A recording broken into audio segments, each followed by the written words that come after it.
নমস্কার, আপনারা দেখছেন দেশের সময়। এই মুহূর্তের ওয়েদারের আপডেট জানাতে আপনাদের সঙ্গে রয়েছে আমি অর্পিতা। পৌষের শেষ বেলায় ঝোড়ো ব্যাটিং শীতে জাঁকিয়ে ঠান্ডা পড়েছে। সংক্রান্তির দিন সকালবেলা কনকনে ঠান্ডায় মজেছে বঙ্গবাসী। সপ্তাহের প্রথম দুদিনের তাপমাত্রা হাসি ফোটাবে শীতপ্রেমীদের মুখে। তবে মঙ্গলবারের পর থেকে তাপমাত্রার পরিবর্তন ঘটতে পারে। শীতের মধ্যেও হালকা ছিটেফোঁটা বৃষ্টি দেখতে পাবে দক্ষিণবঙ্গের মানুষ, বাদ যাবে না কলকাতাও। আলিপুর আবহাওয়া দপ্তর জানাচ্ছে সোমবার সর্বনিম্ন তাপমাত্রা 12 ডিগ্রি সেলসিয়াস থাকবে এবং সর্বোচ্চ 22 ডিগ্রি সেলসিয়াস তাপমাত্রা থাকবে কলকাতাতে।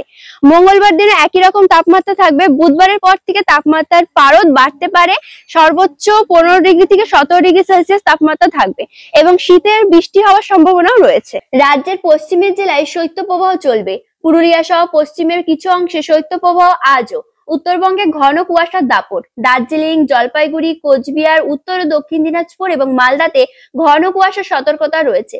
ঘন কুয়াশার সতর্কতা দক্ষিণবঙ্গের বর্ধমান, বীরভূম, মুর্শিদাবাদ ও নদিয়াতেও। দৃশ্যমানতা কোথাও কোথাও 200 মিটারের নিচে নেমে যাওয়ার সম্ভাবনা রয়েছে।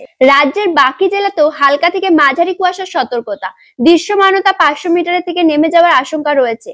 মঙ্গলবার থেকে আবহাওয়ার পরিবর্তন হবে, তাপমাত্রা বাড়তে শুরু করবে। বুধবার ও বৃহস্পতিবার রাজ্য জুড়ে বৃষ্টির সম্ভাবনা। উত্তরবঙ্গের এই 5 জেলা এবং দক্ষিণবঙ্গের উপকূলের জেলাতে বৃষ্টির সম্ভাবনা বেশি। দক্ষিণবঙ্গের জেলাগুলিতে হালকা থেকে মাঝারি বৃষ্টির সম্ভাবনা। দিল্লিতে সোমবার ভোরে শূন্যতে নেমে গেল দৃশ্যমানতা। পুরো কুয়াশার চাদরে ঢেকেছে রাজধানী। তাপমাত্রার পারদও হাড় কাঁপানো ঠান্ডার জানান দিচ্ছে। মৌসুম ভবনের পরিসংখ্যান অনুযায়ী সোমবারও দিল্লির সর্বনিম্ন তাপমাত্রা ছিল 3 ডিগ্রি সেলসিয়াসের ঘরে।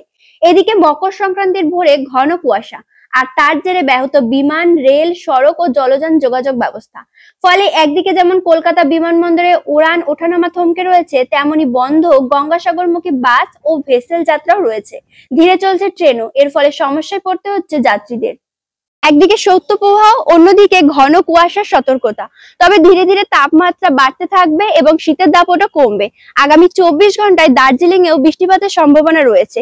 সমস্ত ওয়েদারের আপডেট জানতে দেখতে থাকুন দেশের সময়।